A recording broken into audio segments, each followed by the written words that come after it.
Muy buenos días, bienvenidas y bienvenidos a esta teleconferencia del INSS sobre COVID-19.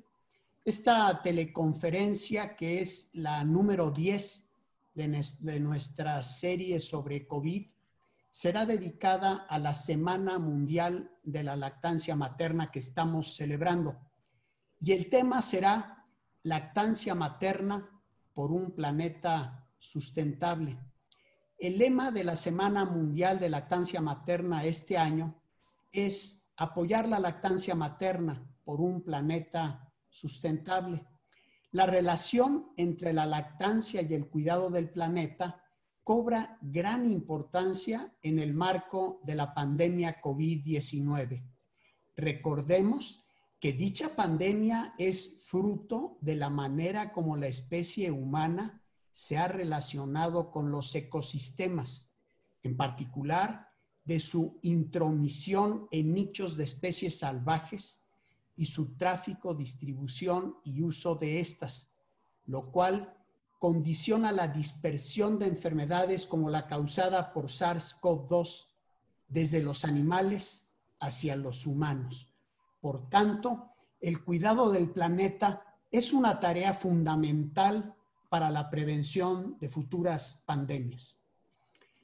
Los beneficios de la lactancia materna en la salud humana son ampliamente conocidos y están muy bien documentados. Sin embargo, la relación con la salud planetaria es menos conocida, por lo que nos unimos a los esfuerzos internacionales para dar a conocer esta relación, aprovechando la Semana Mundial de la Lactancia Materna. La lactancia forma parte de un sistema alimentario sostenible, es económica y con múltiples beneficios para la salud del bebé y de la madre. La lactancia materna utiliza pocos recursos y produce casi cero desperdicios, mientras que la producción de fórmulas innecesarias realmente para la alimentación infantil contribuye con el daño ambiental y es motivo de creciente preocupación mundial. La alimentación con fórmulas infantiles afecta al medio ambiente y el clima debido a los métodos de producción, de envasado, de distribución y de preparación. La producción de leche materna, en cambio, solo requiere el alimento adicional que una madre necesita consumir y, por lo tanto, utiliza notablemente menos recursos naturales y casi no genera desperdicios, como decía yo antes. Aumentar la práctica de la lactancia materna óptima podría prevenir, por razones de salud de niños, 823,000 muertes infantiles y más de 20,000 muertes maternas cada año. La producción de leche materna, no amamantar se asocia con un menor desarrollo psicomotor en la niñez y da como resultado pérdidas económicas de aproximadamente 302,000 millones anuales. En suma, es imperativo proteger, promover y apoyar la lactancia materna para la salud del planeta y de la población humana. Hablar de la salud del planeta y su gente en tiempos de pandemia nos lleva inevitablemente a hablar de la lactancia materna en tiempos de COVID-19. La OMS recomienda continuar con la lactancia materna aún en casos en que exista, digamos, de manera positiva la enfermedad en la madre. Y para esto, desde luego, se deben seguir las recomendaciones de higiene de las que nos hablarán también el día de hoy. Durante la pandemia del COVID-19 es mucho más importante que antes encontrar soluciones innovadoras para garantizar el acceso ininterrumpido a los servicios esenciales de lactancia materna y que las familias puedan recibir el asesoramiento necesario sobre este tema. Para abordar el tema de la lactancia materna y la salud del planeta, invitamos a la doctora Natalie Shekhar y para el tema de la lactancia materna en tiempos de COVID-19, invitamos a la doctora Mariana Colmenares. Además, la maestra Dinora González hablará de la situación de la lactancia materna en México con los datos recientes de la EnSalud 2019, y la maestra Katia García del Poder del Consumidor nos hablará de las violaciones continuas al Código de Sucedáneos de Leche Materna y particularmente en situaciones de emergencia, como es el caso de la pandemia COVID-19. En resumen, esta teleconferencia permitirá discutir la lactancia en México. ¿Por qué la lactancia contribuye a la salud del planeta? ¿Cuáles son las recomendaciones durante la pandemia y qué hacer frente a las violaciones al Código Internacional para protegerla? El seminario será coordinado y moderado por la doctora Anabel Bombecchio Arenas, a quien presentaré brevemente antes de darle la palabra. La doctora Anabel Bombecchio es directora de investigación en políticas y programas de nutrición de nuestro Centro de Investigación en Nutrición y Salud de este instituto. Es licenciada en nutrición por la Universidad Central de Venezuela, con maestría en salud pública en la Universidad de Emory en Atlanta, Estados Unidos, y doctorado en salud pública con especialidad en sistemas de salud del Instituto Nacional de Salud Pública en su Escuela de Salud Pública de México. Es investigadora en ciencias médicas pertenece al Sistema Nacional de Investigadores y es profesora de nutrición de la Escuela de Salud Pública de México, dentro de nuestro instituto, y líder de la línea de investigación en salud y nutrición materna infantil del Instituto Nacional de Salud Pública. Anabel, te doy la palabra. Muchas gracias, doctor Rivera, por la introducción. Muy buenos días a todas y a todos.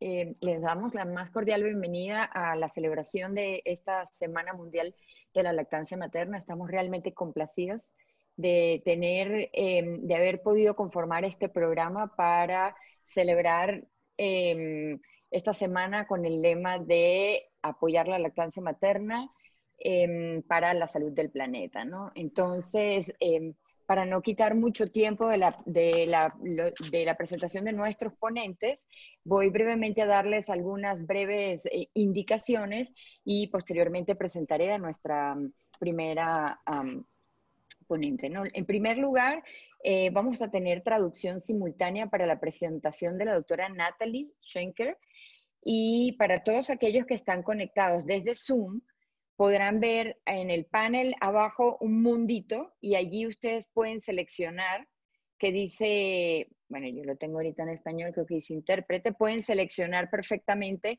el idioma en el que quieren escuchar la ponencia, ¿no? Natalie va a ser la segunda ponente, entonces eso es lo primero. Y lo segundo que les tengo que decir es que en la sesión de preguntas y respuestas que tienen también abajo, por favor allí vayan formulando sus preguntas. Es preferible que lo hagan en ese icono y no en el de chatear, porque luego hay muchos comentarios en el de chat y entonces se van perdiendo las preguntas. Ojalá y tengan muchos comentarios y preguntas para poder enriquecer la discusión. Entonces, sin más preámbulo, le quiero dar la bienvenida a la maestra Dinora González. Dinora es investigadora adscrita al Departamento de Nutrición Materna del Niño y del Adolescente del Centro de Investigación en Nutrición y Salud del Instituto Nacional de Salud Pública. Es licenciada en Nutrición por la Universidad Autónoma Metropolitana de Xochimilco. Es maestra en Ciencias de Salud con especialidad en Nutrición de la Escuela de Salud Pública de México, del Instituto Nacional de Salud Pública. Y desde el año 2002 es profesora investigadora en este centro. Participa en los programas de maestría en Ciencia y de Salud Pública, con área de concentración en nutrición en la Escuela de Salud Pública. Por su contribución a la generación y divulgación de la ciencia, la maestra González ha sido reconocida como miembro del Sistema Estatal de Investigadores de Morelos y como miembro del Sistema Nacional de Investigadores nivel 1. Dinora nos va a hablar de la situación de la lactancia materna en México según los nuevos resultados de la encuesta de salud y nutrición del 2019. 18. Te doy la bienvenida y por favor, si los ponentes pueden también apagar su cámara mientras Dinora está presentando para mejorar la transmisión. Muchas gracias. Muchas gracias, Anabel. Voy a compartir mi pantalla.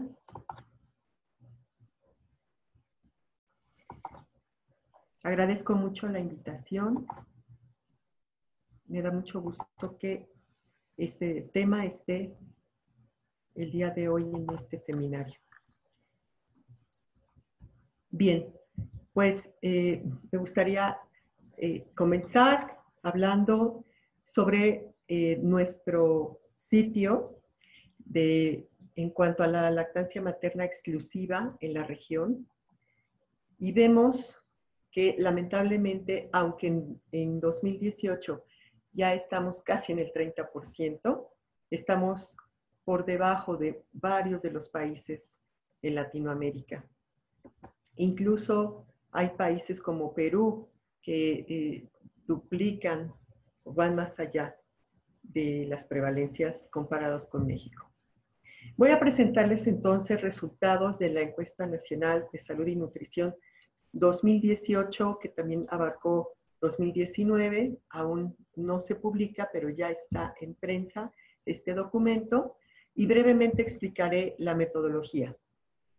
Me gustaría resaltar que las encuestas nacionales de salud y nutrición en México son consideradas como unas herramientas epidemiológicas más importantes del Estado mexicano y tienen el propósito de utilizarse como un insumo para el diseño y orientación de políticas y programas de salud en la agenda política de cada administración.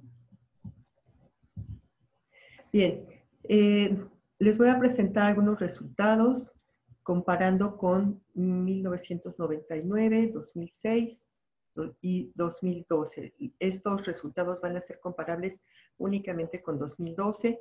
Las encuestas nacionales tienen un muestreo probabilístico, es decir, toda la población de cada grupo de estudio tiene la misma probabilidad de ser seleccionada y dependiendo de cada año tienen representatividad en el ámbito nacional, regional, por zonas urbanas, rurales o estatales. En el caso de la información para lactancia materna, se recolectó a partir de datos que proporcionaron las mamás de los niños o las encargadas o encargados de la alimentación de los menores de 24 meses y el rango de edad para el que estamos analizando los datos es de mujeres, madres de estos niños de 12 a 59 años. La información que nosotros recolectamos es con el método de statu quo, es decir, el día previo a la entrevista para disminuir el sesgo de memoria. Los cálculos fueron entonces realizados considerando estos diseños de la encuesta. En esta presentación y por ser motivo de la Semana Mundial de la Lactancia Materna, vamos a centrarnos en resultados de la lactancia, como es el porcentaje de niños alguna vez amamantados en todos los menores de 24 meses, el inicio temprano de la lactancia materna dentro de la primera hora de vida, la lactancia materna exclusiva, dar únicamente leche materna a los menores de 6 meses, la lactancia materna predominante, aquellos niños que son amamantados, pero también pueden haberles dado algún líquido no nutritivo, como agua, por ejemplo. La lactancia materna continua al año, que se mide de 12 a 15 meses, y a los 2 años entre los 20 y 23 meses. Y la lactancia adecuada al año, que es en los menores entre 0, los recién nacidos, y 11 meses, y a los 2 años. Es decir, lo adecuado es que los niños menores de 6 meses reciban únicamente lactancia materna y a partir de los 6 meses ya reciban otros alimentos. Por otro lado, en cuanto a la alimentación complementaria, solamente hablaremos de 2 indicadores, que es alimentación con biberón en los menores de 23 meses, ya sea solo líquidos o cualquier otro alimento, y el consumo de alimentos ricos en hierro en niños de 6 a 23 meses. Bien, pues vemos que iniciamos muy bien. Los niños alguna vez amamantados Para 2018, que son las barras moradas, estamos casi en el 100% a nivel nacional y por zonas urbanas y rurales. Vemos que a través del tiempo hemos mejorado sustancialmente. Sin embargo, en el inicio temprano de la lactancia materna, aún estamos por debajo del 60%. Aún así vemos que entre los años 2012 y 2018 presentó resultados únicamente de estas encuestas, puesto que antes no se había recolectado esta información. Vemos que la diferencia es estadísticamente significativa, es decir, vamos avanzando, no de una forma muy rápida, pero estamos viendo un avance. En cuanto a los indicadores de lactancia materna, vemos que la lactancia materna exclusiva incrementó de manera significativa en el año 2018 respecto a 2012. Igual la lactancia continua al año, a los 2 años, la lactancia adecuada al año, a los 2 años, y la lactancia predominante. Vemos una disminución en el uso de biberón, tanto en si se alimenta solo con líquidos o como para dar cualquier alimento. En referencia a los indicadores comparando 2012 y 2018 para las áreas urbanas, vemos también una diferencia significativa para todos nuestros indicadores en lactancia materna. Todos aumentaron con respecto a 2012 y el uso de biberón también disminuyó entre 2012 y 2018. Para la lactancia materna exclusiva en el área rural, vemos un gran avance respecto al 2012 de manera significativa y después en la lactancia adecuada al año. Y este asterisco nos indica que también no solamente avanzó la lactancia adecuada al año en la zona rural respecto a encuestas, sino también de manera nacional, y la lactancia predominante de la misma forma. Como es de nuestro interés la lactancia materna exclusiva, les presento algunos análisis que hemos hecho por variables sociodemográficas y vemos que no hay una diferencia significativa en ninguna de estas variables. Sin embargo, vemos una tendencia a que pueden aumentar. En la región sur es mayor que en la región centro y norte, es mayor en la zona rural, en la población indígena y en el nivel socioeconómico bajo. En cuanto a variables maternas y del niño, vemos que la lactancia materna exclusiva podría ser mayor en mujeres que no trabajan, es mayor en las mujeres de mayor edad, entre 20 a 59 años. Marginalmente, hablando estadísticamente, vemos que las mujeres de menor edad lactan menos de forma exclusiva. En cuanto a la escolaridad, vemos que podrían ser que lacten más las mujeres que tienen menor nivel de escolaridad y aquellas que sí tienen derecho a biencia a algún servicio de salud. Y en cuanto a la alimentación complementaria, como les decía, les presento estos resultados del consumo de alimentos ricos en hierro. Vemos que por grupo de edad, en los más pequeños, es significativa la diferencia en cuanto a la zona rural. Es menor en la zona rural que en la urbana para el año 2012. Y no vemos significativa una diferencia estadística en cuanto al entre encuestas. Sin embargo, sí vemos en las barras moradas una disminución, una tendencia a disminuir el consumo de alimentos ricos en hierro para 2018. También volvimos a recolectar información, igual que en 2012, de los motivos que tienen o que refieren las mujeres para nunca amamantar. Y vemos que entre las principales están el que refieren que no tuvieron leche, que no les gustó o que la madre estaba enferma y por ello nunca lactó. Tenemos varias que tienen que ver aún con cuestiones de problemas físicos, con que si el bebé era prematuro o que decidieron no lactar porque consideraron que la leche materna no era una buena opción.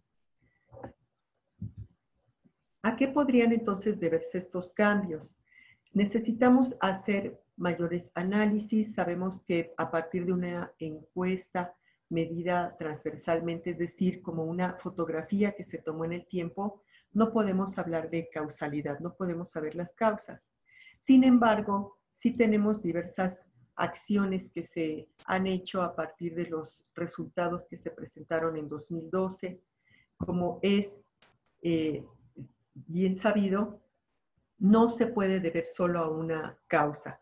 Sabemos que en los factores que intervienen para una apropiada lactancia materna, pues intervienen determinantes estructurales como son los socioculturales, el contexto en el que viven las mujeres, el sistema de salud, los servicios, la familia, las influencias familiares y en la comunidad, y como vimos, el tener un empleo o no, si es un empleo remunerado o no.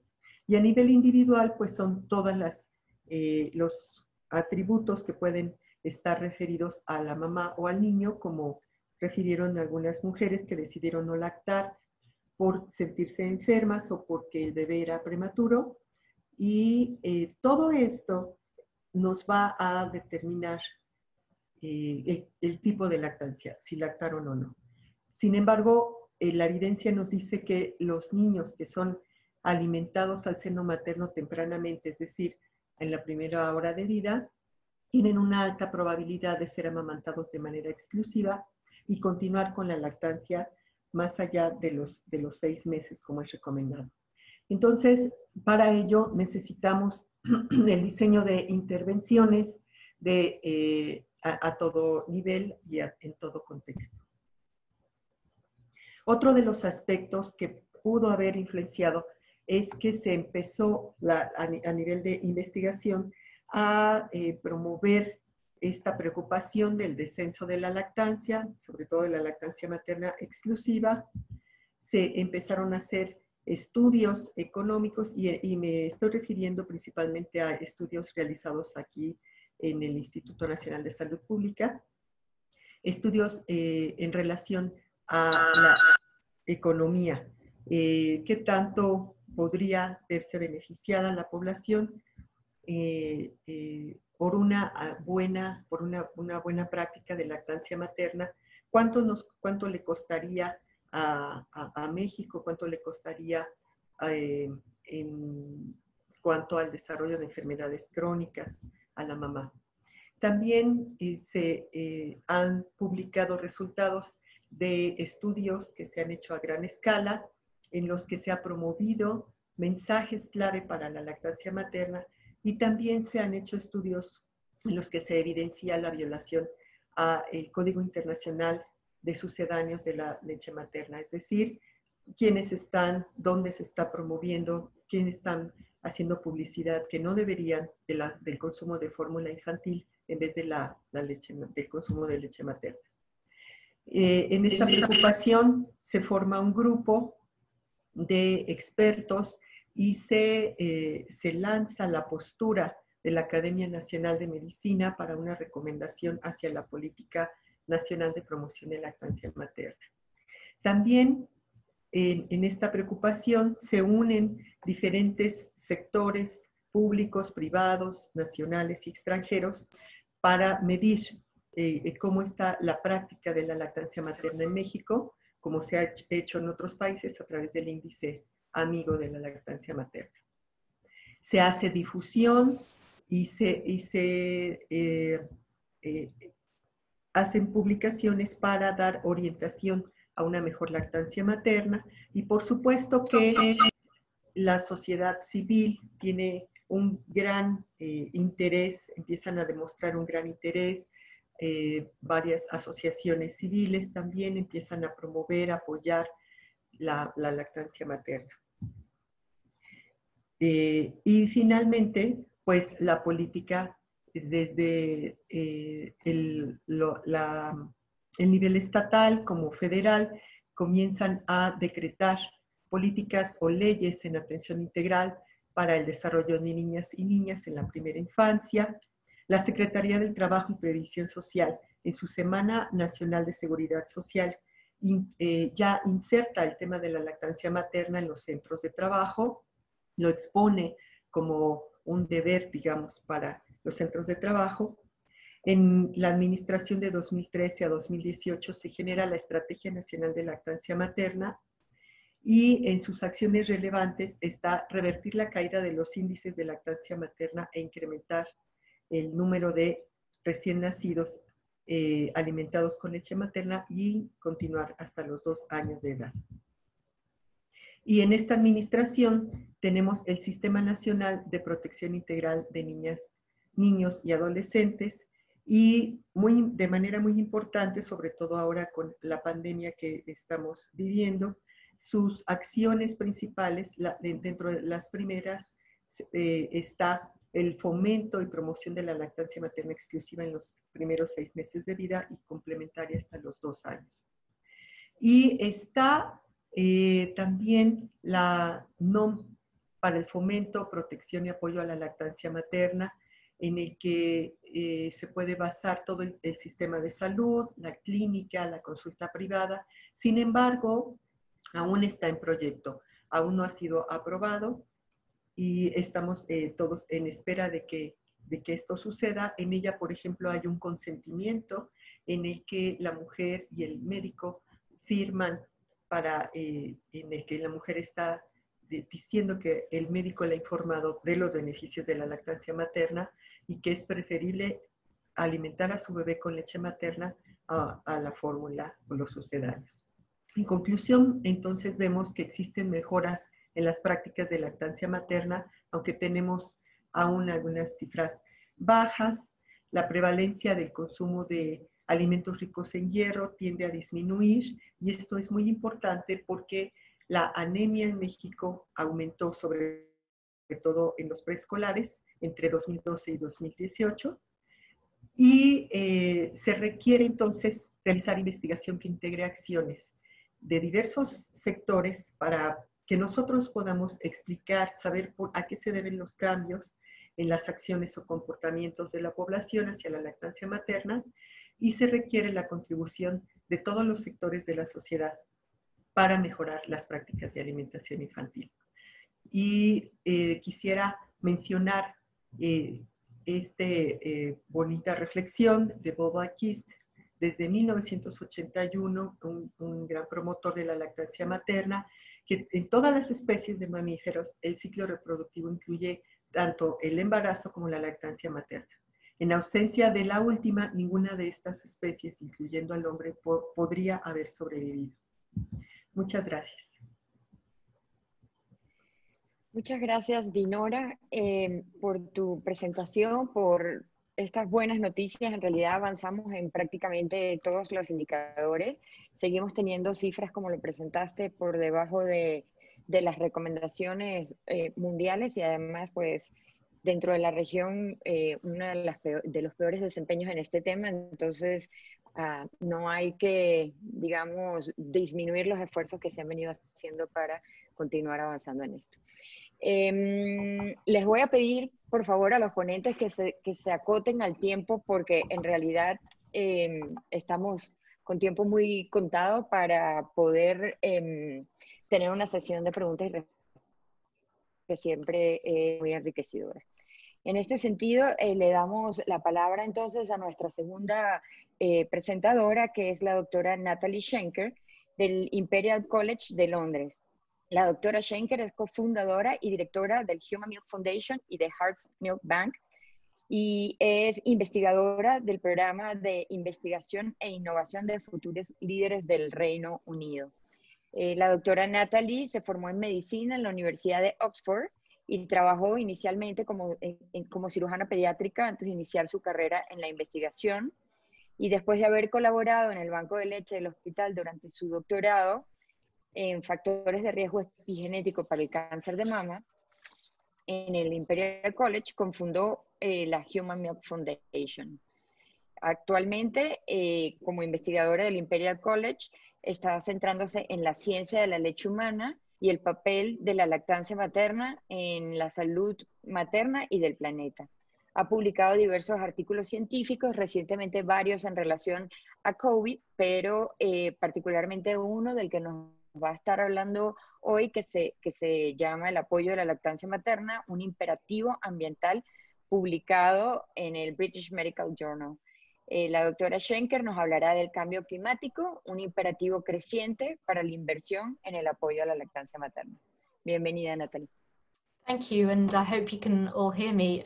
Thank you so much to the organisers for the invitation to today's event. I was just reflecting on Twitter that in UK, it's very rare to get more than 25 people together to talk about public health. So this is truly remarkable. It's also an honour to be able to talk about the editorial I wrote last year in the British Medical Journal, which has really lifted this environmental aspect of infant feeding as a focus, and it's been truly amazing to see it ripple around the world in World Breastfeeding Week so memorably this week. It's humbling, I have to say, to see the remarkable progress being made in Mexico and in so many other countries in the world, where in the UK we have the lowest breastfeeding rates in the world. By 6 months, fewer than 4% are giving any breast milk at all, and less than half of babies receive any breast milk at just 6 weeks of age. We have such a long way to go. And it seems to me, having worked in this space for a number of years now, that even if decades of advocacy and lobbying from doctors and scientists and parents based on babies actually not surviving necrotizing enterocolitis or so on has not worked, then we needed to think about breastfeeding in a different way to communicate this to policymakers. And that was really what kicked me off to write this article. My background, as was explained, was quite complicated, so like any scientist, I made a flowchart.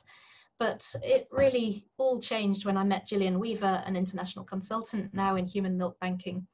And it was through doing a pilot study with her, looking at breast cancer risk markers of epigenetic markers at Imperial College, that really founded my fascination with the whole milk bank service and what it could achieve, what it has achieved in South America and elsewhere around the world. So in 2016, I started a very unusual postdoctoral period, which was setting up a charity. The Herts Milk Bank is now the largest milk bank in the UK. We produce about 3,000 litres of donor milk, most of which goes to neonatal units to feed very sick babies, but about half goes into the community to feed mothers who are struggling to establish breastfeeding in the context of a feeding plan, and also where mothers can't breastfeed at all.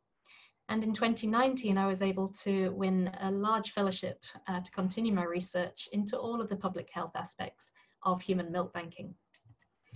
The idea behind Herts was to create a model of milk banking that was very different. If we could provide assured access, equitable access, then the research studies that are so missing in this sector could at last be completed, and that might drive change. We've been inundated with mothers wanting to donate milk, around 700 so far, and we're producing about 250 litres to 300 litres now. We've started to gain true recognition of our work and to get this part of public health talked about in spaces, awarded awards by Prime Minister Theresa May, and then to be able to talk to Boris Johnson. Sadly, COVID happened the week after this in terms of our lockdown, but we're hopeful that by raising the profile and fundraising to meet the demand that comes as a result, we can make true change. So the charity is based in 5 sectors, really. We support hospital, community provision, but we're passionate about research and education. Without changing the mindsets of doctors and healthcare workers around the world, then mothers will continue to be let down. And a lot of that is starting to be an international focus. During COVID, we co-founded the Global Alliance of Human Milk Banks and Associations, and it's been wonderful to work with over 40 different countries in the response to COVID. But in terms of looking at the impact on the world, well, it was remarkable to start to put this article together, because I think my initial idea was that, well, cow milk is going to be very costly to the environment, and that's what the majority of infant formula is based on. But when I started to look into the actual reality of the carbon footprint of producing infant formula, I really had to break it all down systematically. Infant formula is an ultra-processed food that's primarily based on powdered pasteurized cow milk. And the major food industries globally are rapidly overtaking oil and gas industries as the major producer of greenhouse gas emissions. It's hard to believe, but they're already up to 30% of all greenhouse gas emissions, and dairy accounts for a large part of that. It's environmentally expensive to raise cows. Deforestation for pasture land. Cows produce large volumes of methane gas, which is, as a greenhouse gas, 30 times greater as a warming agent than carbon dioxide. And also vast quantities of water go into producing cow milk.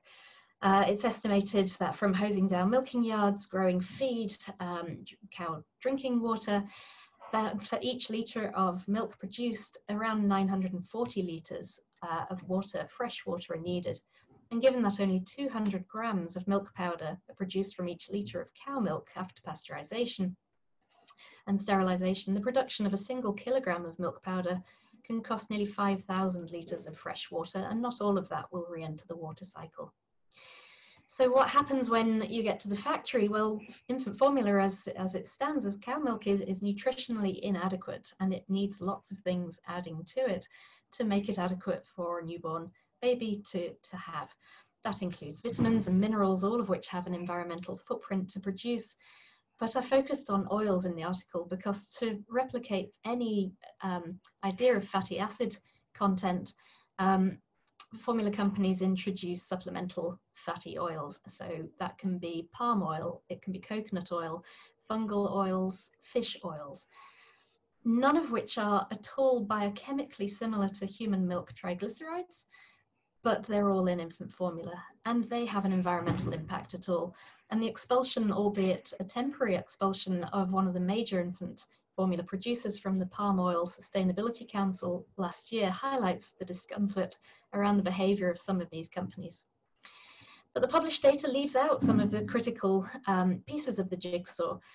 It's 10 years since a study showed that 550 million tins of formula are discarded into waste every year, and that doesn't talk about plastic packaging and the fact that the formula industry has doubled, more than doubled since then.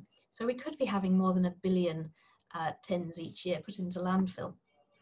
And there was nothing about the transportation costs. The market in China has burgeoned since 2012, and they import their milk to feed 2/3 of the babies born in that country every year from Australia, from New Zealand, and from Ireland. And the air freight impact of all of that needs calculating. And nowhere is the climate impact measured on the poorer health of infants and their mothers who are suboptimally fed, and the mothers who can't receive the support to establish breastfeeding. And these limitations and interventions will be necessarily, as a result, calculate over their life course. And when you step back and consider that, it can be a little overwhelming. But with the best available data taken together, some comparisons can be made. And from these two studies, one IPFAN and one WHO funded, it's possible to estimate the per kilo carbon footprint of each kilogram of breast milk substitute of infant formula.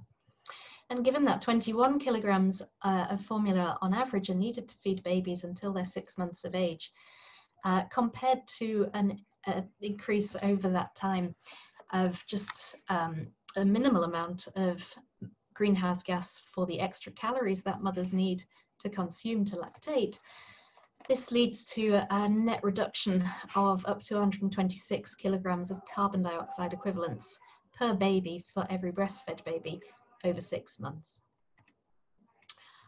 When you think that there's 130 million babies born in the world every year, and that 2/3 of those will not be breastfed at 6 months, this is only calculations of data up to 6 months.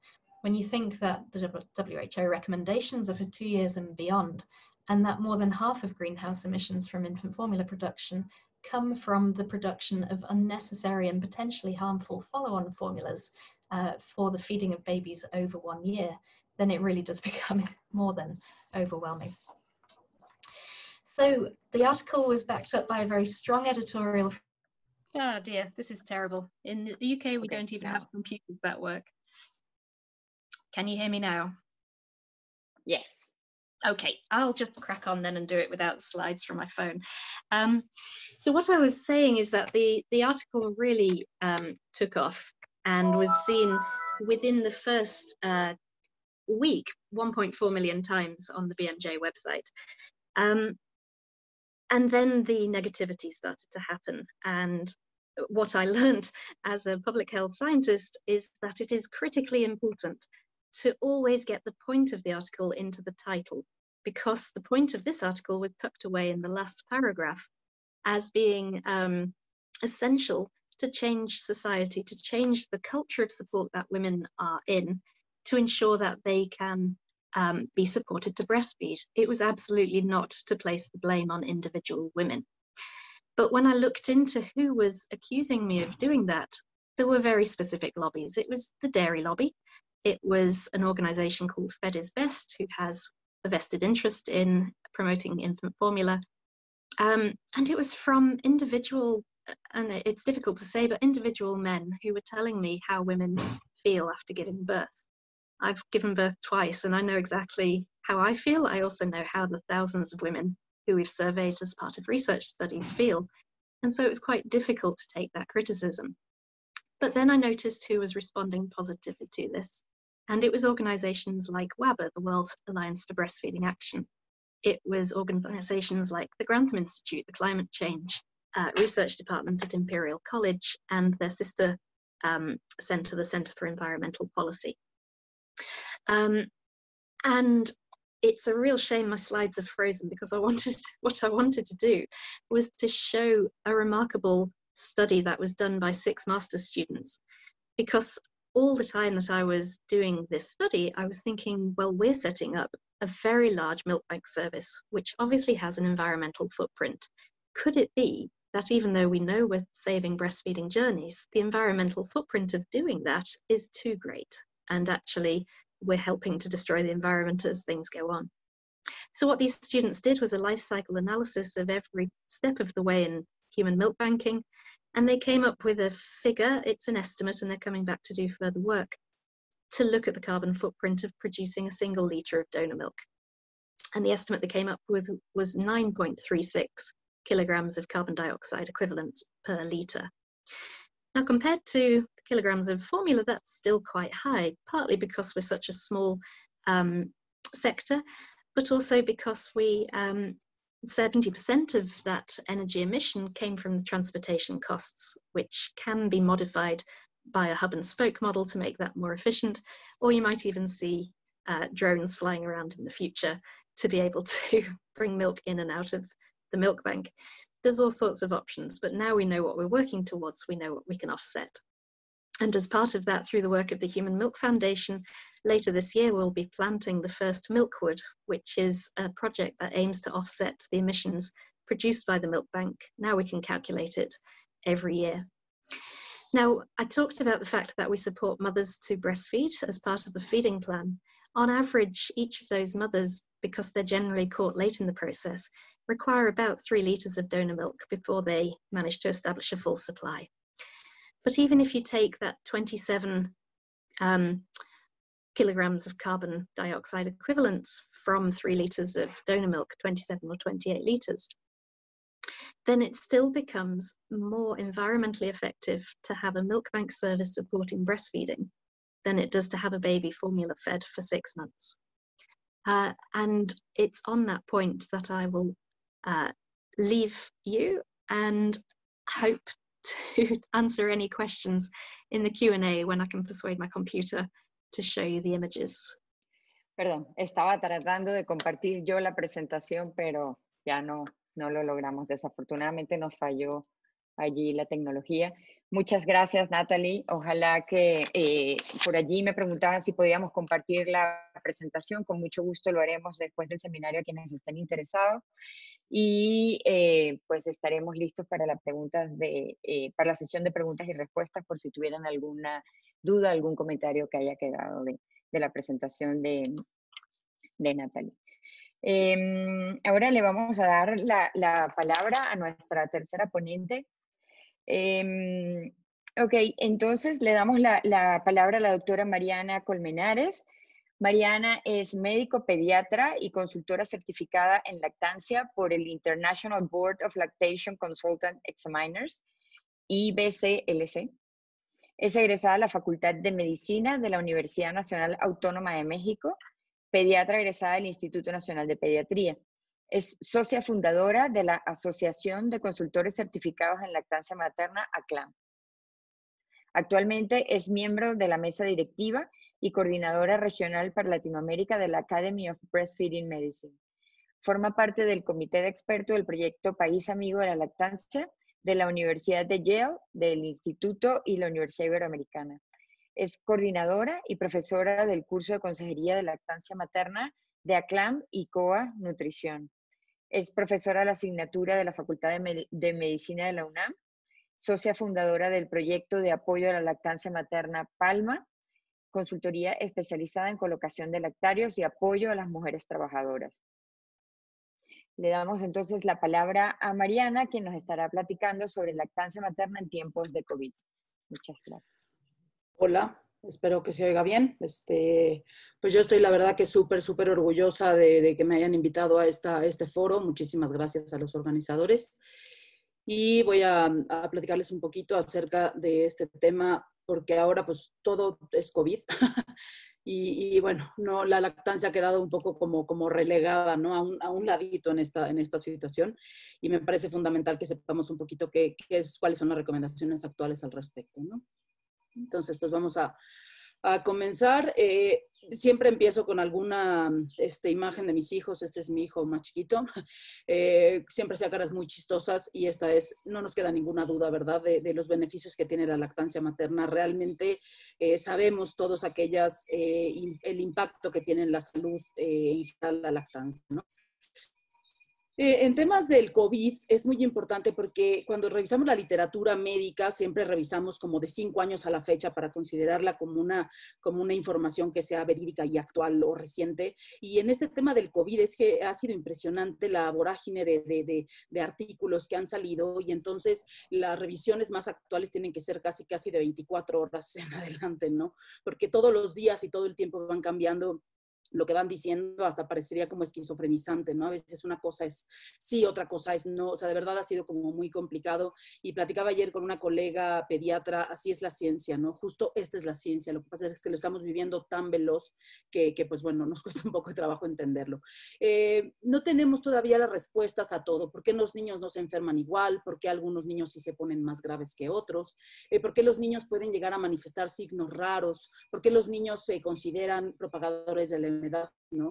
Entonces, todas estas respuestas no aún a veces unas cambian, ¿no? Y tenemos que estar al pendiente de las nuevas recomendaciones. Pero lo que sí sabemos, que existen cosas que sí tenemos completamente en mente, es que la susceptibilidad de los niños a la enfermedad no es igual que en los adultos. Y podríamos explicarnos esta sensibilidad diferente y tiene que ver con el sistema inmune, ¿no?, de los niños, que parecería que por la respuesta inmune relativamente inmadura no tienen la misma respuesta de citoquinas, no tienen esa respuesta tan gigantesca, que es lo que se está viendo como un proceso inflamatorio muy importante en los adultos, como una reacción al virus, ¿no? Parecería ser también que los niños tienen una inmadurez en estos receptores de angiotensina en las células pulmonares, los cuales los hace menos susceptible a tener el microorganismo, ¿no? O a que les afecte de la misma manera. Existe a la fecha, bueno, no existe a la fecha suficiente evidencia de que exista un paso del virus a través de la leche y a través de la placenta como una transmisión vertical. Hasta el momento los datos disponibles todavía son limitados. Pareciera ser que cuando sale un artículo en donde una muestra de leche tiene contaminación o encuentran RNA viral, o pareciera que una muestra de un niño en el cual está contagiado en las primeras 24 horas de COVID, pareciera que eso es lo que está determinando las recomendaciones. Entonces salen las noticias, sale el artículo, como se encontró en leche humana, ¿no? Y en los diferentes foros encontramos esto como, wow, no, mejor entonces ya no damos leche, ¿no? Por un solo caso, o dos, o tres, que realmente no tenemos aún la información disponible suficiente que nos permita hacer una recomendación que demuestre que hay una transmisión vertical al respecto, ¿no? Las recomendaciones, o más bien hasta el momento, la conclusión es que no hay suficiente evidencia que demuestre esto. Hay muchos más estudios que las muestras son negativas en esos bebés para que sea positivo en el niño, o que sea, digamos, demostrado que haya sido una transmisión vertical. Tiene que haber en las primeras 24 horas que se detecte también en líquido amniótico, que se detecte en placenta, y todo esto pues no se ha encontrado. Y algo muy interesante en relación a esto es que la placenta tiene también receptores que son, digamos, que pueden pasar, por ejemplo, virus como el citomegalovirus o como el VIH, pero estos receptores para el COVID no se han demostrado en la placenta. Entonces pareciera que tiene que ver una cuestión como anatómica, como de barrera realmente para este virus a través de la placenta como para esta transmisión. El niño que nace de una madre con COVID y de los pocos casos que se han dado positivos a COVID, de hijos de madre, casi siempre la madre tiene una carga viral muy importante, o casi siempre se encuentran gravemente enfermas, ¿no? Entonces también aquí el contagio no solamente puede ser a través de esta transmisión vertical, sino que también al momento del nacimiento, con quien lo cuide, ¿no? Quien agarre ese niño, quien lo toque, además, ¿no? De madre, pudiera ser también fuentes de contaminación, no solamente la madre, ¿no? Entonces, existen muchas otras cosas que pueden llegar a ser impactantes al momento del nacimiento, ¿no? Esto que les platicaba de la placenta, con la mínima expresión de estos receptores necesarios para el virus, me parece que nos explica en gran parte, pues, esta dificultad para entrar el virus a través de la placenta hacia el bebé, ¿no? Lo que sí sabemos, y quisiera enfocarme un poco a lo que sí podemos saber en relación a la lactancia, es que la lactancia desde el origen de la humanidad ha sido, pues, parte imprescindible para la supervivencia, ¿no?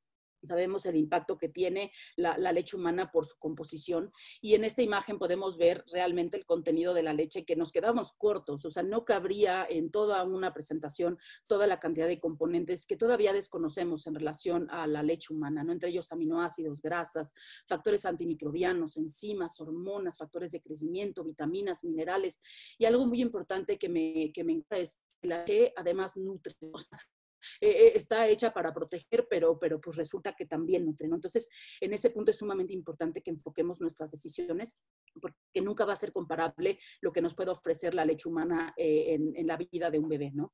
Algo que sí sabemos de la leche es que contiene factores bioactivos de protección, contiene anticuerpos y mediadores inmunológicos, y esto se ve el impacto gigantesco a nivel epidemiológico y a nivel país, como disminución en enfermedades respiratorias, la translocación bacteriana disminuye, favorece la madurez intestinal, la rápida recuperación en caso de una infección, y sobre todo el que el contacto temprano con la madre favorece esta colonización, el apego y el vínculo, que es asociado a muchas otras cosas que son muy impactantes a largo plazo en la vida de estos bebés, ¿no?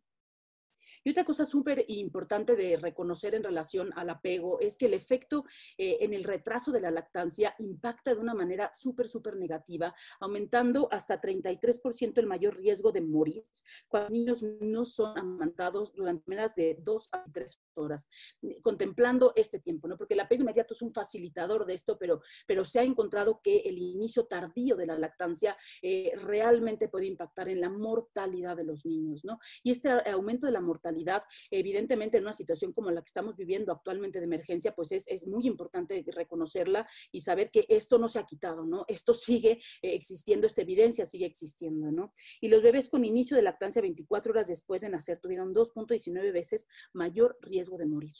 Estamos hablando no solamente de que el niño se enferme, sino de que el niño se muera. Entonces, estas situaciones las reconocemos ya desde hace muchos años y es por ende que la lactancia materna realmente impacta a la salud a largo plazo. Y otra cosa que seguramente nos hablarán un poquito, y ya nos hablaron también al principio, son estos gastos o estos costos que implican las prácticas inadecuadas de la lactancia en México, ¿no? Los de 11 a 36 mil millones de pesos, el gasto en fórmulas lácteas, en enfermedades con amamantar, es realmente impactante, que también deben de ser tomadas en cuenta. Con esta información que tenemos en esta balanza tan complicada en la toma de decisiones que hemos tenido en los últimos meses en relación a la pandemia, pues lo que sí sabemos es la experiencia que hemos tenido con otras enfermedades que si bien no son las mismas, pero pueden llegar a parecerse en algún momento, ¿no? Por ejemplo, la influenza, aquella epidemia que tuvimos en el 2009 de influenza, el SARS o el MERS, ¿no?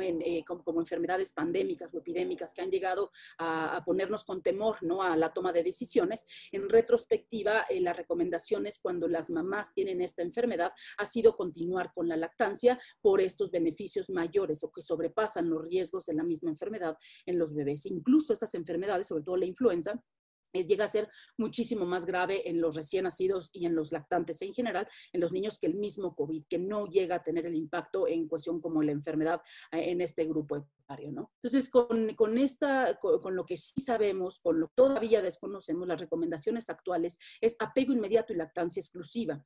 Y esto es siempre, esto es apego inmediato y lactancia exclusiva en cualquier circunstancia en la que estemos, y es algo que como profesionales de la salud tenemos que realmente poner enfrente de cualquier otra decisión. Y eso es algo que está sucediendo, que actualmente están tomando decisiones incorrectas y entonces las mujeres están siendo separadas de sus bebés. Ayer apenas me tocó una mamá que separaron durante más de 72 horas porque no tenía una prueba de COVID que le dijera que era negativa. O sea, aparte fue negativa, pero la separaron simplemente porque tenían miedo, porque la gente actúa con miedo y actúa sin contar con esta evidencia realmente como parte súper importante en la toma de decisiones.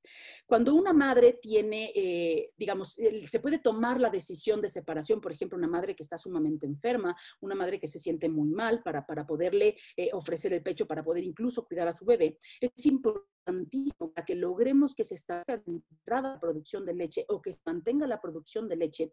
La madre debe de extraerse la leche como mínimo, ¿no? Tiene que extraerse la leche por lo menos entre 6 y 8 veces en 24 horas, y esto es muy importante, de manera efectiva. No a fuerza tiene que ser con un extractor, pero de manera efectiva es lo más importante. Aquí tengo un video que les quiero compartir porque enseñar a las mujeres a extraer la leche es parte primordial de esto. Pues quiero compartirles este video que probablemente les sea muy útil porque esto es parte clave para mantener la producción de la leche. Entonces vean cómo tenemos que hacer un masaje en el pecho. La madre le enseñamos a hacerle esto desde el momento que nace y la Organización Mundial de la Salud recomienda enseñar a todas las mujeres a extraerse leche. Yo creo que sería una de las herramientas que si enseñamos en los hospitales de verdad tendríamos tasas de lactancia mucho más elevadas en nuestro país. Hacemos un masaje con los nudillos, todo alrededor del pecho, eso ayuda a la oxitocina. Y después con los dedos, generalmente un dedo por arriba de la areola marca un poco el límite donde ponemos los dedos, otro por debajo, y van como los dedos mueven el tejido mamario sin desplazarse, y comprimimos haciendo una presión hacia adelante en un frasco que sea limpio, que sea de boca más ancha. Incluso también esto es importante porque la higiene es mucho más fácil en vasitos grandes, no con biberones y chupones que pueden llegar a afectar incluso no solo la succión del bebé, sino también las cuestiones de higiene. Entonces, con esto, enseñarles a las mujeres que han de separarse de sus bebés a hacerlo es muy, muy importante para que la lactancia realmente no se vaya a perder en caso de separación, de enfermedad o de cualquier otra decisión que lleve a la madre a tener que no darle pecho directamente del pecho. Entonces, el lavado de manos con el equipamiento adecuado, ¿no? Lavar el pecho solamente si hubo manipulación previa. La mamá, si se lava las manos y no ha tocado su pecho, no tiene por qué lavarse los pezones porque esto irrita, lastima los pezones y puede llegar a afectar y que la madre tenga dolor cuando amamanta a su bebé. Lo ideal es que ese bebé, si la madre no puede encargarse de él, sea alimentado por un cuidador sano, y la madre debe de traer cubrebocas durante todo el tiempo que se encuentre en contacto con su bebé. Estas recomendaciones las tenemos de la Academia de Lactancia Materna, del International Society for Research on Human Milk and Lactation, de la Academia Americana de Pediatría y en general de todas las academias. Los frascos de leche deben de ser manipulados idealmente con guantes en los hospitales y con manos lavadas en casa, limpieza con soluciones antisépticas para almacenar los frascos limpios, ¿no? Y la decisión debe de tomarse en conjunto con la familia. La madre debe de contar con la información necesaria. Si esa madre que decide la extracción y cuenta con un extractor de leche eléctrico, pues puede llegar a facilitarle un poco, pero realmente no es algo que sea absolutamente necesario. Lo ideal y lo que debemos de promover es que la madre continúe con la lactancia directamente del pecho, pues esto realmente favorece la leche, pues del vaciado de los senos al momento de que el bebé está comiendo. Cuando se da de alta a la mamá o que pueda ya tener menos precauciones, siempre lavado de manos, siempre evitar salir de casa, tratar de estar en lugares con poca gente, etcétera, ¿no? Es en aquella madre afebril por más de 72 horas, que ya no tenga antipiréticos, que tenga más de 7 días de haber empezado con los síntomas. Tenemos que ofrecerle educación al paciente, explicarle estos datos de alarma por escritos, ¿no? Y sobre todo ofrecerles un lugar que puedan tener un seguimiento adecuado. Importante saber cuándo tienen que acudir al médico nuevamente para poder continuar con su atención si es que acaso las cosas se agravan.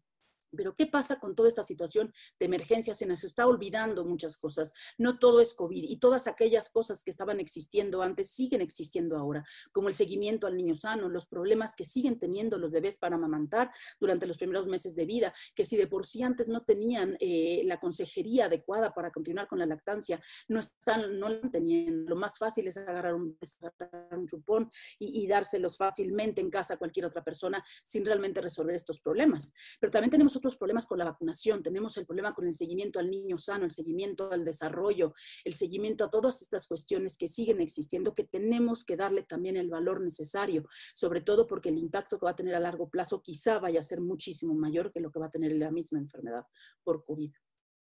Y por supuesto que ya nos platicarán un poquito más adelante, pero el impacto de la industria que empeora la confianza de las familias a la leche humana, se aprovechan de la fragilidad, promueven a través de un marketing agresivo e inapropiado la donación de fórmulas. Existe el código de comercialización que ya les platicarán de esto, pero realmente tenemos que poner el dedo en el renglón. Y quiero compartirles que no se vayan a perder estas publicaciones que saldrán un poco más adelante en relación a la transmisión vertical en COVID en estos libros, ¿no? Que saldrán, los pueden encontrar en sus librerías de preferencia. En septiembre sale este libro que hablamos de la transmisión vertical de COVID y del apego y de la infancia a la lactancia materna. Los van a poder encontrar un poco más adelante. Y entonces, para concluir, los beneficios de la lactancia van a sobrepasar los posibles riesgos de amamantar durante la pandemia. La última revisión de esto, las últimas recomendaciones de la Organización Mundial de la Salud son del 23 de junio del 2020. Esto es lo más reciente. Al día de hoy tenemos que continuar con estas mismas recomendaciones y por ende tenemos que proteger la lactancia materna siempre. Muchas gracias por su atención. Muchísimas gracias, Mariana. Gracias también por estar dentro del tiempo. Estamos un poquito retrasados, pero bueno, muy importante para que todos los participantes tengan claras las últimas recomendaciones sobre lactancia y COVID y podamos continuar con nuestros esfuerzos de promover la lactancia en esta época todavía tan complicada de la pandemia. De ahora le vamos a dar la palabra a la maestra Katia Yetzani García Maldonado. Katia es coordinadora del área de salud alimentaria de la Asociación Civil del Poder del Consumidor. Es una organización la cual ha participado activamente en la defensa de los derechos de los consumidores, así como en la vigilancia de las prácticas empresariales, y sus impactos en la salud pública. Además, Katia es vocera de la Alianza por la Salud Alimentaria. Es licenciada en nutrición, es maestra en salud pública y es candidata a doctora en salud colectiva. Katia nos hablará sobre las violaciones al Código de Sucedáneos de Leche Materna en situaciones de emergencia en el caso de la pandemia de COVID-19 en México. Adelante, Katia. Muchísimas gracias a la doctora Anabel por la invitación, al doctor Juan Rivera Domarco. Es la verdad un honor poder compartir espacio con estas maravillosas expertas panelistas. Y pues bueno, desde la sociedad civil estamos también muy interesados en seguir promoviendo y apoyando la lactancia materna. Voy a compartir mi pantalla para comenzar con la presentación. Y bueno, pues esta presentación se va a centrar como tal en las violaciones al Código de Sucedáneos de la Leche Materna en situaciones de emergencia, y particularmente vamos a ver cómo se ha violentado este código durante la pandemia de COVID-19 en nuestro país. De igual forma como la doctora Mariana Colmenares inicia con una foto de su hijo, pues en mi caso también me gusta mucho iniciar estas presentaciones poniéndole cara, poniéndole rostro a lo que nosotros nos estamos refiriendo, ¿no? ¿Cuáles son estas situaciones de emergencia? Y sobre todo contextualizar a qué nos referimos con estas situaciones de emergencia y cómo los lactantes y niños pequeños viven esta situación. Entonces, al momento de yo estar buscando estas imágenes, pues son realmente situaciones desgarradoras, y sobre todo cuando pensamos en estas y estos pequeños que viven estas situaciones de manera cotidiana. Entonces, estas situaciones de emergencia nos hablan, por supuesto, del COVID-19, ¿no? Como la pandemia, que la pongo en este momento como un eje central, pero no deja de lado todas estas otras situaciones como huracanes, terremotos, tsunamis, etcétera, ¿no? Entonces, de ahí tenemos que partir para ver justamente a qué nos referimos con estas situaciones de emergencia y cómo lo viven las mujeres lactando, niñas y niños y lactantes.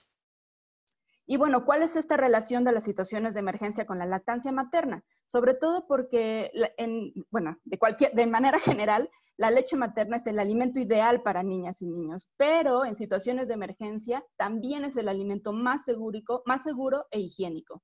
¿Por qué? Porque también la leche materna es nutricionalmente perfecta, está lista para consumir, está a la temperatura adecuada y protege contra enfermedades particulares que pueden desencadenarse en esas situaciones. Pero lo que está pasando es que los desastres y las situaciones de emergencia contribuyen en la interrupción de esta lactancia materna, teniendo graves riesgos a la salud de niñas y niños.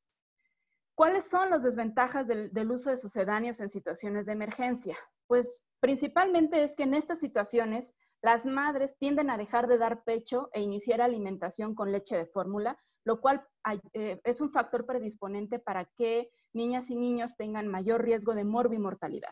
Entonces, los niños alimentados de manera artificial son más propensos, sobre todo, a tener enfermedades diarreicas y malnutrición, debido sobre todo a estas faltas de condiciones, ¿no? Vimos estas imágenes, entonces veamos cómo en una situación como esta, las que están viendo igual en las imágenes del lado derecho, se podría preparar de manera adecuada un biberón con leche de fórmula, ¿no? La falta de agua potable, que no hay estufas de gas, no se cuenta con refrigeradores para almacenar de manera segura, tampoco hay medidas de sanidad adecuadas, y todo esto propicia un mal manejo de las fórmulas, que por lo tanto va a tener un efecto en estos lactantes y que serán más propensos a hospitalización y a muerte durante su primer año de vida.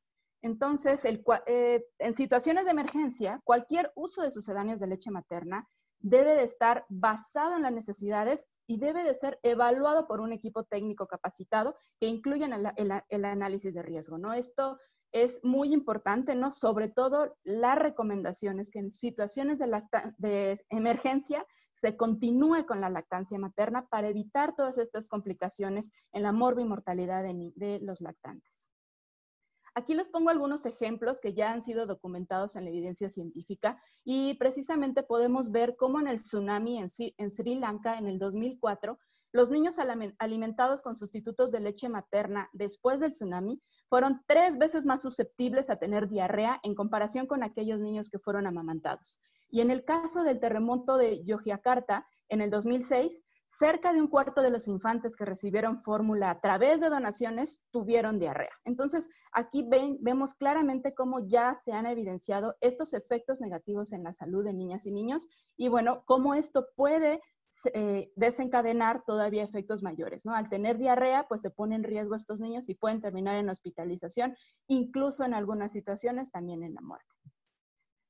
Y bueno, ¿por qué pasa esto? O sea, realmente una de las principales razones es por desconocimiento, y no únicamente desconocimiento de la recomendación oficial de lactancia materna que da la Organización Mundial de la Salud, ¿no? La Organización Mundial de la Salud recomienda la lactancia materna durante la lactancia materna exclusiva durante los primeros 6 meses de vida, pero su continuación hasta al menos los 2 años de vida si la madre y el niño así lo desean. Entonces, esta recomendación vale la pena insistir y recordar, ¿no? Para que todas y todos tengamos presente cuál es la mejor forma de alimentar a nuestros bebés y durante cuánto tiempo.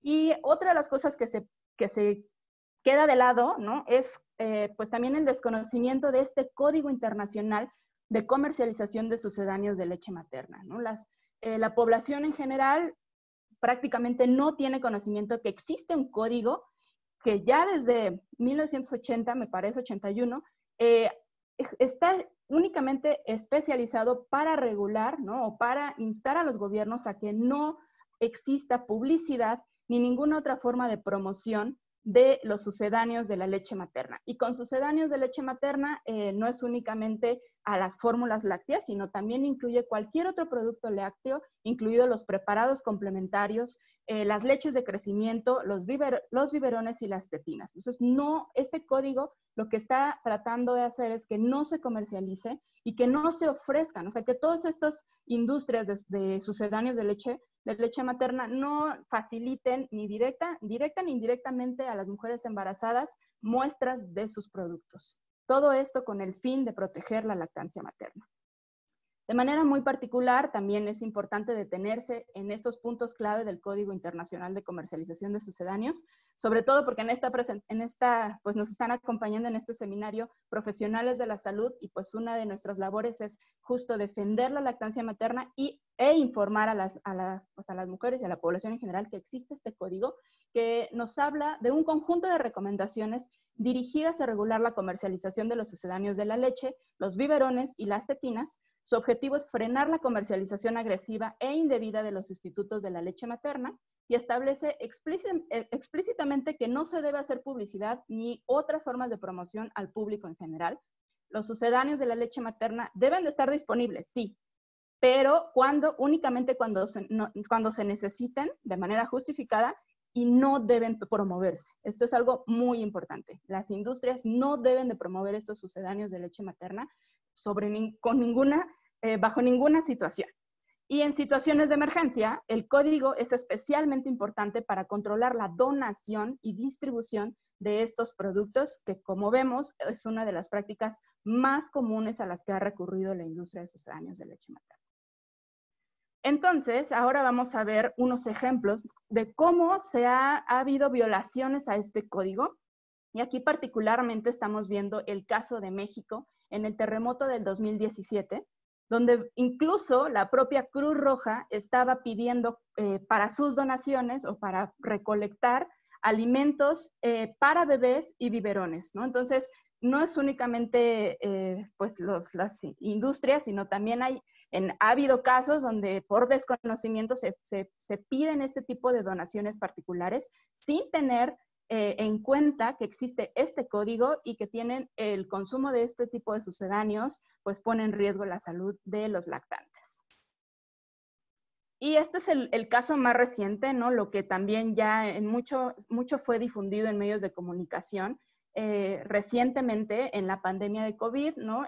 Pues hubo salió lo que pueden ver ahí en la pantalla, la imagen del lado izquierdo, donde vemos cómo FEMSA, Nestlé y Farmacias ISA hicieron una promoción en redes, una promoción en donde invitaban a la comunidad a donar, a poder apoyar con latas de leche a los bebés y a los niños en comunidades vulnerables de Veracruz y en el sureste de México. Y en esta imagen claramente se está poniendo las imágenes de los sucedáneos de leche materna, ¿no? Y pues están haciéndolo ver como un apoyo cuando la realidad ya lo vemos que es totalmente lo contrario. Después de toda esta presión que hicimos a través de los medios de comunicación, pues bueno, ya la empresa Nestlé pues retiró, digamos, los primeros los dos botes de sucedáneos que son el nidal y nada más dejaron el nido, ¿no? Pero sí hubo esta promoción y eso es una violación al Código Internacional. Y bueno, también ha habido ya, han salido notas de prensa como Nestlé ha realizado donativos por 65 millones de pesos en nuestro país para hacer frente al coronavirus, así se titula la nota, pero también la imagen que ponen de Nestlé haciendo esta promoción o esta ayuda como esta cuestión altruista de soporte a la comunidad es directamente la imagen de sucedáneos, de sus productos, y lo más cruel es que lo ponen como alimentos especializados, ¿no? Lo disfrazan como si estos fueran alimentos especializados para los lactantes, cuando la realidad es completamente lo contrario. Y bueno, de manera muy pues indignante es que tampoco, que México no es el único país en el mundo donde suceden estas violaciones al código. Les pongo particularmente el caso de 2 países latinoamericanos, también durante la pandemia de COVID-19, y vemos cómo en Paraguay se tiene, por ejemplo, esta imagen del lado izquierdo, donde se está directamente mandando un mensaje que lo que está haciendo es confundir o generar incertidumbre a las personas. Nos dicen, ¿puede transmitir el COVID-19 a través de la leche materna? Ya de esa manera empieza uno a dudar, y eso es lo que una de las estrategias más comunes que utilizan las industrias de sucedáneos, el generar esta incertidumbre, el hacer creer que esas leches que ellos ofrecen pues tienen todavía beneficios mayores que la leche materna, y eso es una violación al código. En el caso de Colombia, ustedes ahí en ese link que está en la presentación pueden encontrar un video cómo están promocionando Similac, ¿no? Y a través de un nutriente clave, ¿no? Que da inmunidad y tolerancia como nunca antes. De la misma manera, es una forma de generar confusión, de hacernos creer que Similac es lo que va a ayudar a nuestros bebés a defenderse contra cualquier virus, o en este caso el COVID. Finalmente, ¿qué es lo que tenemos que hacer? ¿No? Esto es una situación bastante complicada, por supuesto, pero no se va a resolver con una sola medida y no se va a resolver de un momento para otro. Necesitamos la participación activa de todos los actores de la sociedad, pero sobre todo, de manera, o sea, como general, la recomendación es abstenerse de solicitar, aceptar, donar o distribuir sucedáneos de leche materna, biberones y tetinas. En la parte de los legisladores es muy importante que se desarrolle un marco legal robusto para la donación y distribución de sucedáneos de la leche materna, y que se sigan fortaleciendo todos los marcos legales que se tienen hasta el momento que la maestra Dinora presentó al inicio, ¿no? Es muy importante seguir avanzando en la materia en cuanto a regulaciones y normativas en el país para que la lactancia materna sea pues exitosa en México. En el caso de las autoridades sanitarias, pues es bastante fundamental que se formulen planes de situaciones de emergencia en los que se incluyan lineamientos para proteger, promover y apoyar la práctica de la lactancia materna. No es que de pronto llega la situación y ahora a ver qué hacemos, sino ya deberían de haber protocolos bien establecidos para cómo poder fomentar esta práctica en las madres y para sus lactantes. En el caso de los profesionales de la salud, pues también necesitamos promover y apoyar a las madres para continuar con la lactancia materna, ofrecer toda la información disponible y el apoyo que ellas necesiten, además de las condiciones adecuadas para que ellas puedan amamantar a sus bebés. Y desde el rol de la sociedad civil, pues ahí mucho es lo que nosotros trabajamos desde el Poder del Consumidor, desde la Alianza por la Salud Alimentaria, en coordinación con muchas otras organizaciones especializadas a proteger la lactancia materna. Nuestro rol principal es el monitoreo, es la vigilancia, y en este caso de qué donaciones se están haciendo en situaciones de emergencia, y ver también cuáles son los suministros que se necesitan en estos casos, cómo se prepara, cuál es la calidad de entrega de estos productos y de preparación, y cómo estos productos pueden estar pues afectando o beneficiando la salud de niñas, de lactantes, niñas y niños pequeños. Y bueno, pues como un punto fundamental igual es que todas estas acciones de coordinación para proteger, promover y apoyar la lactancia materna deben realizarse en un marco de colaboración libre de conflicto de interés. Esto es particularmente importante para dejar muy claro que la industria de sucedáneos de leche materna en casos de política pública no es su rol. El rol en la política pública es a través de las autoridades sanitarias y de nuestros legisladores, y la industria de sucedáneos de leche materna debe de acatar estas instrucciones y no estar violando los códigos ya marcados de manera internacional. Muchísimas gracias.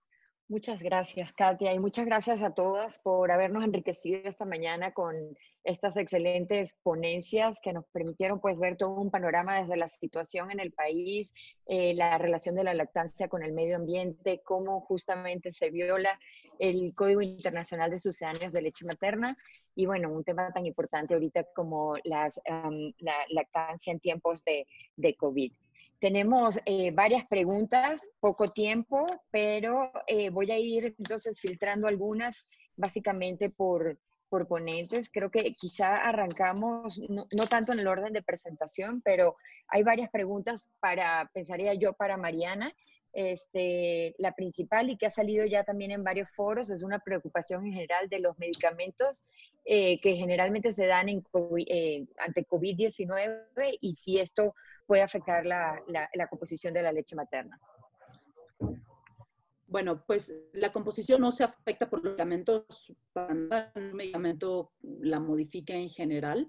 Los medicamentos que se utilizan para el COVID, no tengo en mente todos los que se utilizan, pero bueno, acitromicina, ivermectina, esteroides, ¿no? Que serían como los que tengo más en mente, son compatibles con la lactancia. Y aprovecho esto porque realmente la mayor parte de los medicamentos son compatibles con la lactancia y es una de las causas muy frecuentes de destetes innecesarios.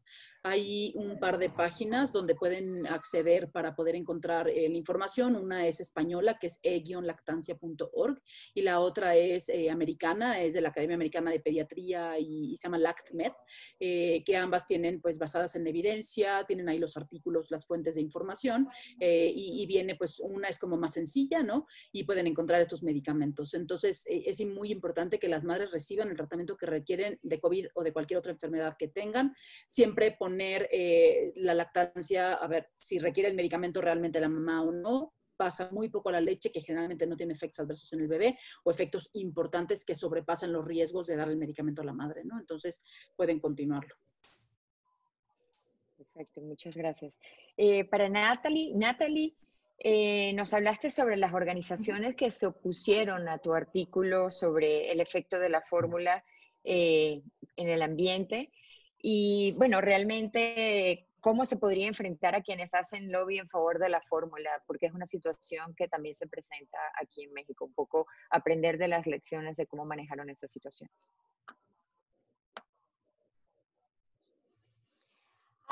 It's such a difficult question, and I was so amused that my slides chose that exact frame to crash the computer. It felt like a message. But there's social media is such an extremely intense way of sharing information, and it can feel incredibly threatening to have a wave of hatred, if that's not too strong a word, from people who are feeling threatened. They've had difficult experiences themselves, or they're being slightly manipulated by people who have different vested interests. I tend to use each of these opportunities as a way to educate and as a way to engage compassionately and with empathy for what they've been through, but to point out the science that underpins and to keep reinforcing the message that as individual women, they have not failed if their breastfeeding journey has come to an end before they want. And in the UK, we know that 9 out of 10 women who want to breastfeed stop before they actually plan to. That isn't the individual woman's failure, that's the failure of the culture, the society, the healthcare professionals, the system that they're living in. And that's a much more difficult thing to change, but by being calm and patient and presenting evidence and data and alternative solutions, of which milk banking is a tiny part, but still an important part, then I think we can make progress. Gracias, Natalie. Para Katia, ¿qué acciones legales se toman para estas empresas que violan el código? Realmente lo que, bueno, desde el punto de vista legal, por supuesto que se puede seguir, digamos, un procedimiento para denuncia Sin embargo, esto hay que recordar que el Código Internacional no es una ley en nuestro país, ¿no? Eso es lo que necesitamos avanzar, ¿no? A que la regulación de la publicidad o la prohibición de la publicidad de esos sucedáneos de leche materna sea contemplado por ley o por algún reglamento, por algún instrumento jurídico que haga que las empresas puedan tengan sanciones y puedan estar supervisadas y de manera mucho más controlada por parte gubernamental, y esto pueda avanzar en la materia. Entonces, es uno de los puntos pendientes que tenemos que hacer, pero lo que sí, ahora, a pesar de no tener eso, lo que sí es muy importante, pues la denuncia ciudadana, ¿no? La presión de la sociedad civil, de todas y todos, al ver en algún lado esta violación al código, se tiene que conocer, se tiene que divulgar para que de esta forma se siga presionando a que la industria pues cumpla con el código y no haga alguna práctica desleal. Sí, es parte de los vacíos legales que habría que, justamente con las reformas que se están haciendo ahorita, los reglamentos que habría que incorporar, ¿no? Un poco quién sería la instancia y dónde se hacen este tipo de denuncias, digamos. Para la maestra Dinora, preguntan qué pasó entre el 2006 y el 2012 que la lactancia materna disminuyó de la forma en que lo hizo. Sí, solamente me gustaría entonces comentar que en el 2013 publicamos precisamente un análisis de los resultados y aquí, no sé si pueden ver mi cursor, mencionamos que este descenso precisamente se debía al consumo de fórmulas lácteas y otras leches y a agua, principalmente. Entonces, hicimos un análisis y efectivamente vimos que casi el 80% de los niños menores bueno, más bien entre 6 y 11 meses y los menores de 6 meses consumían fórmula láctea. Así es que estos resultados, pues, van muy de la mano con lo que nos menciona la maestra Katia sobre las violaciones al código. Solamente eso. Gracias. Okay. Mariana, aún en tiempos de COVID se recomienda el apego temprano en la primera hora. ¿Cuáles serían los beneficios versus los riesgos? Sí, bueno, lo comenté un poco en la presentación, pero sí definitivamente se recomienda el apego inmediato. Aquí entiendo la logística un poco complicada, el tiempo que queremos no permanecer con la madre contagiada de COVID, ¿no? Y el hecho de que como médicos también corremos riesgo. Aquí lo importante es la utilización del equipo de protección personal por todo el personal que esté alrededor de la mamá. La madre debe estar con cubrebocas durante este tiempo, pero el bebé debe de colocarse encima del pecho de la madre y permitir que llegue y que amamante durante esta primera hora de vida y mantenerlo ahí. Un bebé en el hospital debe de continuar con el alojamiento conjunto y lo ideal es que pudiera estar a 1,5 metros o 2 metros separado de la mamá en una cunita, ¿no? Que esté ahí a la mano para que la mamá pueda continuar con la lactancia a libre demanda, porque de esto depende en gran parte el establecimiento de la producción de la leche en este primer momento, ¿no? Entonces sí se recomienda todo como debería de hacerse, simplemente agregando estas cuestiones de protección personal. Vale, gracias. Para Natalie, la huella de carbono de un bebé amamantado durante 2 años versus un bebé de fórmula, ¿cuánto cambia? Sorry, I didn't realize that was at me. Sí, entonces la pregunta es, la huella de carbono de un bebé amamantado durante 2 años versus un bebé alimentado con fórmula, ¿cuánto cambia? La comparación entre la huella de carbono de un bebé amamantado por los 2 años versus algo comentaste. Yes. Great. So the authors looked at the average diet of different countries and then used that data to estimate the carbon footprint of each foodstuff that would typically go into that mother's diet, depending on where she lived. And obviously this is a huge approximation. But from that, they came up with the estimate of the increased 200 to 500 calories a day, depending on the stage of lactation, from vegetarian diets, fish-based, meat-based diets, and obviously Western processed diets as well. So that was the input they used. Obviously that leaves out some things. It leaves out breast pumps and other products that are not necessarily essential for breastfeeding, but are increasing in their popularity of use. So all of this needs a constant evaluation as to how trends change. But the gap between an exclusively breastfed baby and an exclusively formula-fed baby in terms of the output of carbon emissions was really significant. And we're talking just up to 6 months, about 1/4 of a gigaton of increased carbon emissions. And 1/2 gigaton is the point at which governments and non-governmental agencies start to get really invested in trying to change that process. So if we look at that up to 6 months, but consider infant feeding over a 3-year period, then it's obviously going to be over that 1/2 gigaton. And that's the next work that I'm trying to lead on at Imperial once COVID leaves us with anything else to do. Ok, muchas gracias. Bueno, yo creo que tenemos, sí, Ignacio, ¿podemos seguir con un par de preguntas más o ya cerramos? Adelante, doctora. Ok, para Katia, ¿cómo visibilizar en la comunidad que las donaciones de fórmula láctea no son realmente recomendadas? Porque en todas estas situaciones la gente como que se aboca a apoyar y piensan que lo primero que pueden hacer para ayudar a un bebé es darle la fórmula láctea. Entonces, ¿cómo generar esa visibilización en la sociedad en general para que entiendan que se está violando el código con una práctica como esta? Me parece que lo más importante para poder visibilizar esta situación es la información, ¿no? El tener acceso a información es fundamental para que las madres y toda la familia, la población en general, pueda realmente tener las herramientas para defender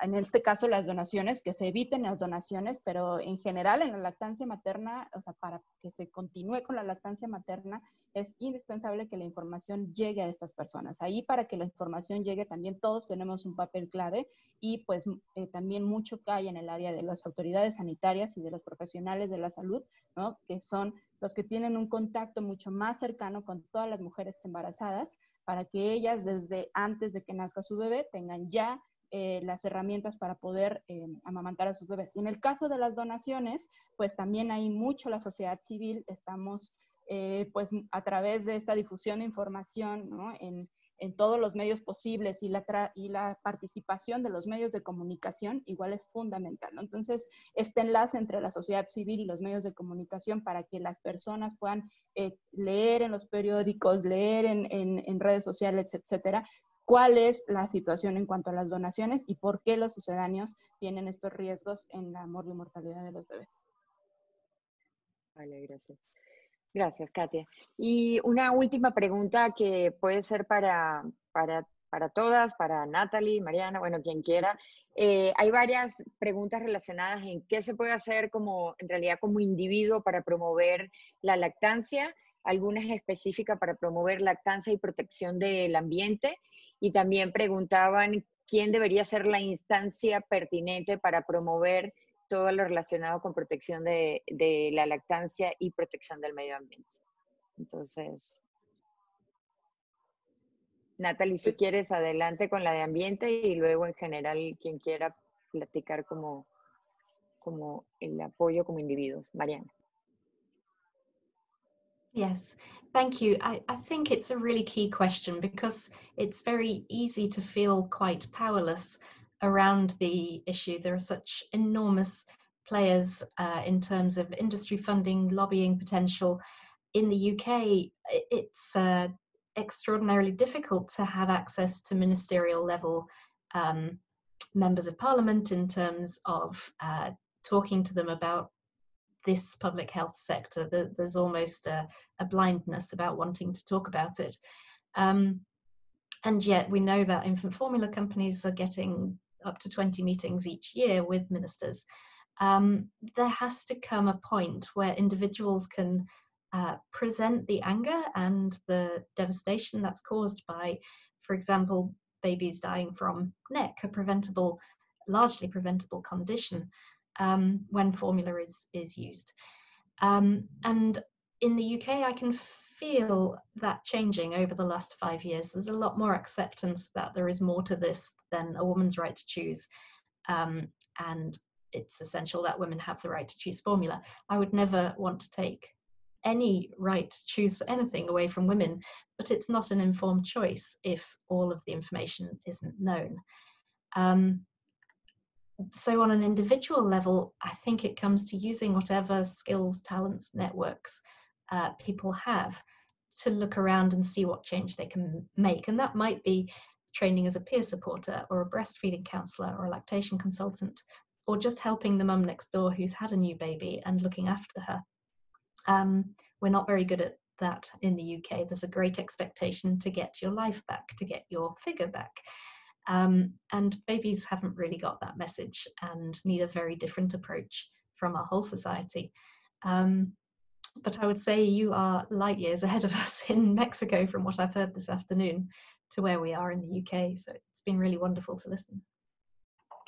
Bueno, yo creo que una parte fundamental es la capacitación a los profesionales de la salud. Yo creo que debería de ser una materia obligatoria en las universidades de todos los profesionales de la salud, hablando de médicos, enfermeras, enfermeros, nutriólogos, ¿no? En general creo yo que esa para mí sería uno de los grandes cambios, porque sabemos que las recomendaciones que se hacen distan mucho del apoyo en la consejería y no solo hablar de lo increíble que puede ser la leche humana o los beneficios que la lactancia tiene, sino realmente la resolución del problema. ¿Cómo le hago a la mamá que le duele, ¿no? Entonces, la capacitación para mí sería primordial. Perfecto, gracias. No sé si alguien quiera comentar algo más. Pues entonces, muchísimas gracias nuevamente a todas por acompañarnos en este día de hoy, en esta celebración de un tema tan importante. Yo cerraría diciendo que pues existen, aunque la lactancia materna es el alimento más, como ya lo comentó el doctor Rivera, temprano, más ecológico, la forma más natural de darle de comer a tu bebé. Realmente a veces no es un proceso fácil. Muchas personas pues sufren una serie de obstáculos que muchas veces están fuera del alcance propiamente de ellas, ¿no? Entonces, que son las barreras que hemos venido comentando, que incluso Dinora los comentó algunos en su presentación. Muchas de ellas pueden resolverse a través de la consejería, pero muchas otras son también estructurales. Entonces, hacemos nuevamente un llamado a que podamos seguir trabajando y participando activamente todos los sectores de la sociedad civil para tratar de crear este ambiente propicio para que las mujeres que realmente desean amamantar, vemos, como dijo Dinora, que más del 95% inicia la lactancia. Entonces, pareciera que no es un problema de no querer amamantar, sino una serie de barreras y de obstáculos que están en el camino que hace que la mujer vaya perdiendo la práctica de la lactancia materna exclusiva. Entonces, es una tarea de todos, de los empleadores, de los familiares, de los gobiernos, etcétera, y pues seguir trabajando mucho en este tema para lograr fomentar una práctica óptima de la lactancia en las familias mexicanas. Y bueno, obviamente ahora tenemos un argumento adicional que es esto de la protección del medio ambiente, la disminución de la huella ecológica que vamos dejando en el mundo a través de nuestro paso por él, iniciando pues con la alimentación más ecológica posible para nuestros niños. Por último, quiero decirles, bueno, disculparnos por los problemas que hubo de transmisión. Realmente hicimos pruebas, estaba todo perfecto, pero esto tiende a suceder. Es parte de la nueva normalidad a la que tenemos que acostumbrarnos. Vamos a subir en la página del instituto, en la sesión de información relevante, las presentaciones, si las ponentes están de acuerdo. Si alguna no está de acuerdo, por favor me lo hace saber, pero en principio las subiríamos todas, en especial Natalie, la tuya, porque pues se perdió justamente la transmisión en ese momento. Muchísimas gracias y bueno, desde el instituto estamos muy comprometidos con este tema siempre desde hace mucho tiempo y cualquier duda la pueden canalizar también a través de nosotros directamente. Gracias a todos. Muchas gracias por su participación. Thank you so much.